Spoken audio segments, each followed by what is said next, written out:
Sep, sandali nga lang. Bakit ba ganyan ka? Bakit ba napakadamot mo? Hindi mo man lang binigyan ng lalaki, oh. Hindi ka ba naaawa? Alam mo, Sep, kala ko ba, sabi mo sa akin kahapon na tama ako. Na dapat i-share natin yung blessing natin sa mga taong mas nangangailangan. Eh, ba't hindi mo siya binigyan? Ang damot mo, pre. Nad, hindi ako madamot. Kilala mo ako. Gusto mo ba malaman kung bakit hindi ko binibigyan yung pulube? Oo, Sep. Gusto kong malaman. Bakit nga ba? O sige, tara. Sumunod ka sa akin.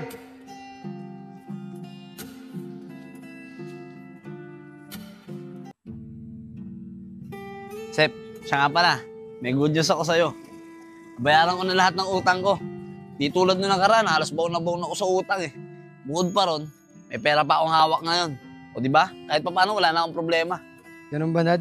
Yun din sana sasabihin ko sa'yo eh. Kaso naunahan mo ako. May magandang blessing din na dumating sa akin. Nakompleto ko na yung pambili ko ng motor. At medyo nakakaluwag na rin ako. Hindi na ako hirap sa pera. Talaga, Sep? Oo. Eh dapat pagka ganyan, i-share mo yung blessing mo. Yun lang ba? Gusto mo libre kita eh. Talaga, Sep? O tara na, baka magbago pa isip mo eh. Tara. Tara. Pre, saan ba may masarap na kainan dito? May alam mo ko, Sep. Basta sumama ka sa akin. Tara. Tara. Kaso medyo mahal dun eh. Walang problema yun, pre. Kung bahala si Gastos. Kuya, baka po pwedeng humingi ng pambili ng pagkain. Magutom na po kasi ako eh. Nad, tara. Kuya, ikaw na lang po. Baka po pwedeng humingi sa'yo ng pangkain. Pagpasensyaan mo na yung kasama ko ha. Medyo nagmamadali kasi kami. Pero ito, kunin mo. Maliit lang yan pero sana makatulong. Maraming salamat po, kuya. Wala yun. O paano? Dito na ako ha. Sige, kuya. Maraming salamat ulit. Sige, sige. Sep, antay!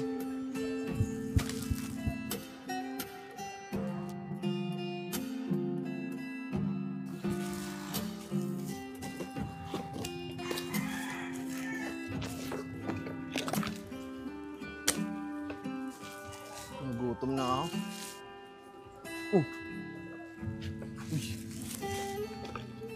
Ayun yung pulubing binigyan ko ng pera kahapon ah. Saan kaya pupunta yun?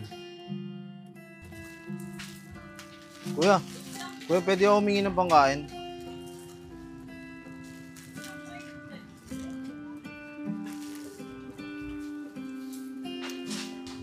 Brad, saglit lang. O ito, kunin mo. Uy, kuya. Maraming salamat dito. Napakabait niyo po talaga. Wala yun. Sige na, kumain ka na. Oy, Sep. Uy, Nad, diyan ka na pala. Ikaw talaga pre oh. Hindi mo man lang inabutan ng pangkain yung pulubi. Kawawa naman. Hayaan mo yun, Nad. Ano, tara na. Sige, tara.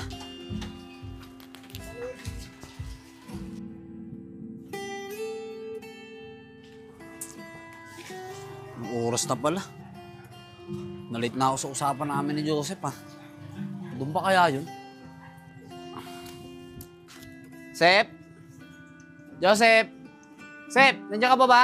Diyan na ata si Nad. Sep? Sep? Uy, Nad, diyan ka na pala. Uy, Sep, ano? Tuloy ba tayo sa pagkuha ng motor mo? Oo, Nad, ikaw na nga lang inaantay ko eh. Kanina pa nga nag-chat-chat sa akin yung kukuha natin ng motor eh. Pasensya ka na, Sep ha. Napasarap kasi ako ng tulog kaya tinanghali ako ng gising eh. Ganun ba, Nad? Okay lang yun. Tara, puntahan na natin yung bibilang ko ng motor. Baka ibigay pa yun sa iba. Kanina pa tayo inaantay dun eh. Sige, Sep, tara. Tara.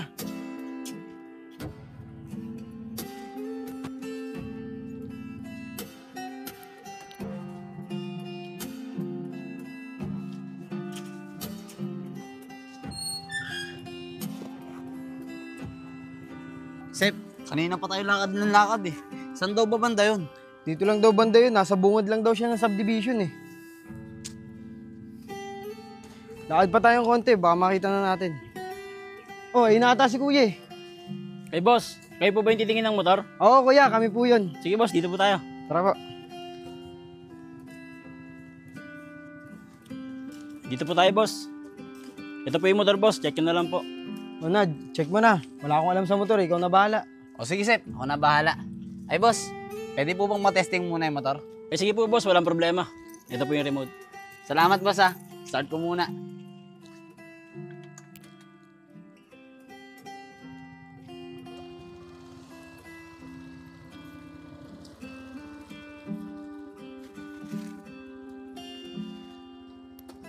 Sir, testing ko muna. Sige po boss.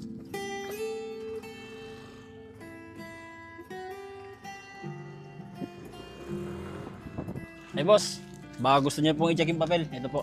Mamaya na boss, pagbalik po nung kasama ko. Wala po kasi ako alam sa ganyan eh. Sige boss, kayo po bahala. Sige ba? Ano Nad, okay ba? Okay to, Sep. Tahimik pa yung makina, tsaka maganda pa manakbo. Ganun ba? Sige Nad, check mo na yung papel. Sir, Ito po. okay na to, Sep. Wala namang problema sa papel. Pwede mo nang bayaran. Sige Nad, salamat. Boss, kukunin ko na. Dito na ba tayo magbabayaran? Ay boss, doon na lang po tayo sa loob magbayaran. Para po safe tayo. Tsaka gagawa na rin po ako ng acknowledgement. Sige boss, tara. Tara po. Tara Nad. Ay boss, maraming salamat po. Mag-ingat po kayo. Salamat din boss. Dito na po kami. Sige po. Salamat, sir. Boss, thank you rin. Tara Nad.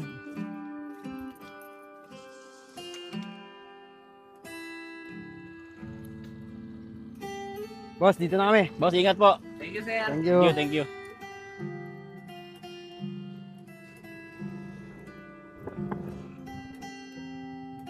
O, Sep, anong gagawin natin dito?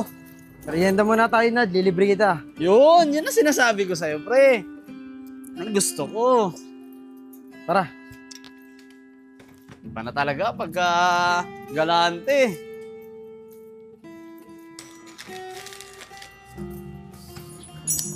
Ano Nad, okay na ba yung merienda? Okay na to, Sep. Dami na nga na ito eh. Salamat ah. Sep, alam mo, swerte mo talaga, ano? Grabe. Grabe yung mga dumadating na blessing sa'yo. Pero Sep, sana sinishare mo rin sa iba yung blessing na dumadating sa'yo. Hindi yung para sa sarili mo lang. Oo Nad, nilibre naman kita. Oo nga, Sep, nilibre mo nga ako. Pero hindi naman para sa akin yung sinasabi ko eh. Para dun sa mga taong nangangailangan talaga. Sa bagay Nad, tama ka nga. Ay, siya nga pala. Paano tayo makakauwi? May motor nga tayo, wala naman tayo helmet. Baka mahuli tayo agad niyan. Ay, oo nga pala, no? Ay, Sep, dito. Bago lumabas ng subdivision, may bilihan ng helmet dyan. Tara, bili tayo. Tara.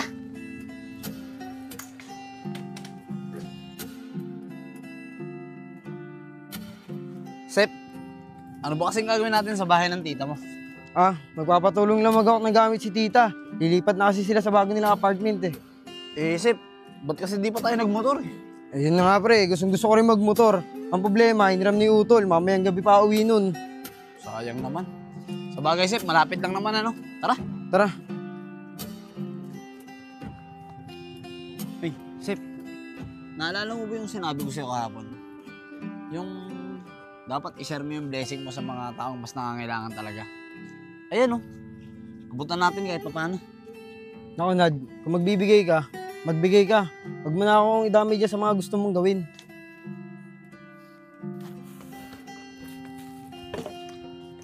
Kuya, pwede po bang humingi ng pangkain? Kuya, baka po pwedeng humingi ng pangkain. Nagugutom na po kasi ako eh. Ay sige Brad, saglit lang. Oh, eto, kunin mo. Maraming salamat po kuya sa laging pagbigay sa akin ng tulong. Napakabait niyo po talaga. Wala yun, ano ka ba? Huwag mo isipin yun. Sige na, kumain ka na. Salamat po ulit. O sige na, dito na ako ha. Sige po, ingat po.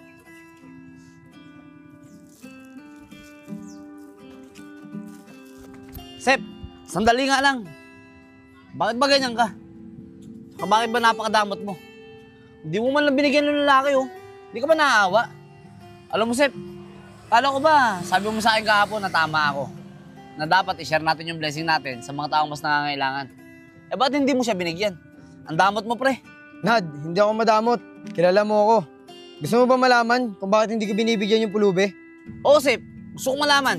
Bakit nga ba? O sige, tara. Sumunod ka sa akin.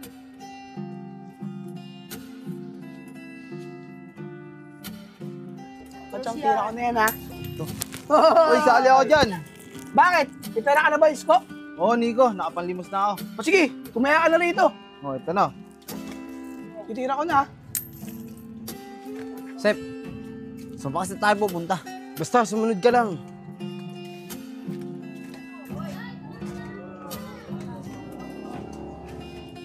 Nad, tignan mo yung tinutulungan mo. Tignan mo kung ano yung ginagawa niya. Sep, ayun yung pulubi, di ba? Magsusugal siya. Ibig sabihin pala, sinusugal niya lang yung perang binibigay ko sa kanya. Oo, Nad, tama ka. Kung akala mo natutulungan mo siya, dahil sa mga binibigay mo sa kanya, nagkakamali ka, Nad. Mas nakukonsinti mo pa siya sa mali niyang ginagawa. Ganyan din ako dati nung tinutulungan ko pa siya.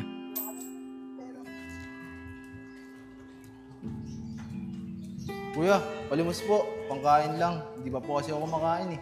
Ganun ba? Oh, ito. Bumili ka ng pagkain, tapos kumain ka na. Salamat po, kuya. Sige, wala yan. Uy, Cisco! Nakapalimos na. Oh. Tara, puntahan natin. Oo nga, no. Tara, iyayin natin magsugal. Sige. Tara na, Isko, magsugal na tayo. Doon tayo sa dating pwestuhan. Oo nga, tara.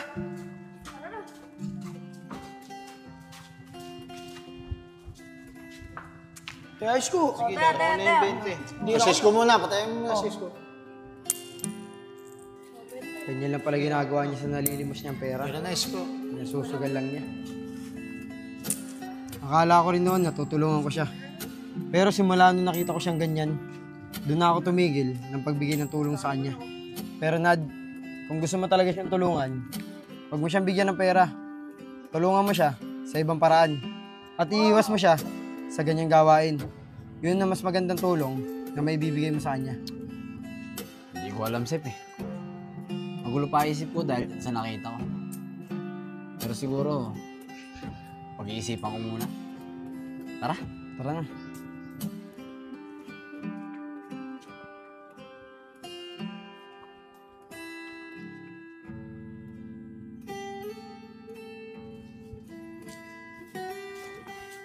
Uy, kuya.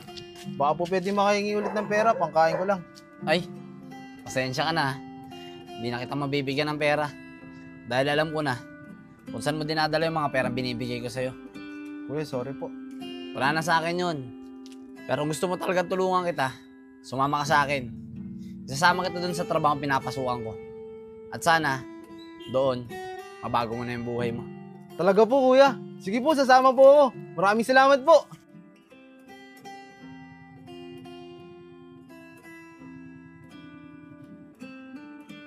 Ay, Isko, mauna ka na sa bahay. May bibili lang ako saglit sa tindahan.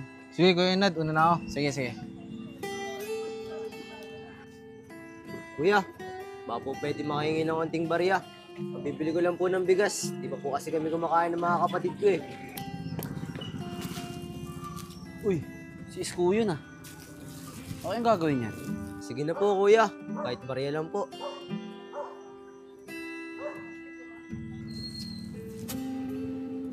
Para namin ang mga kapatid ko nito. Sigurado ako, nagugutom na sila. Bata, para sa'yo. Kuya, maraming salamat po. Bata, pasensya ka na ah, kung hindi kita binigyan ng pera kanina. Patulad mo din kasi ako dati. Ayoko na matulad ka sa akin. Okay lang po kuya. Maraming salamat po dito. Maraming tulong na po to para sa amin ng mga kapatid ko. Maraming salamat po ulit. Sige na, bata. Umuwi ka na para makakain na kayo ng mga kapatid mo. Sige po kuya, maraming salamat po ulit dito. Sige, ingat ah.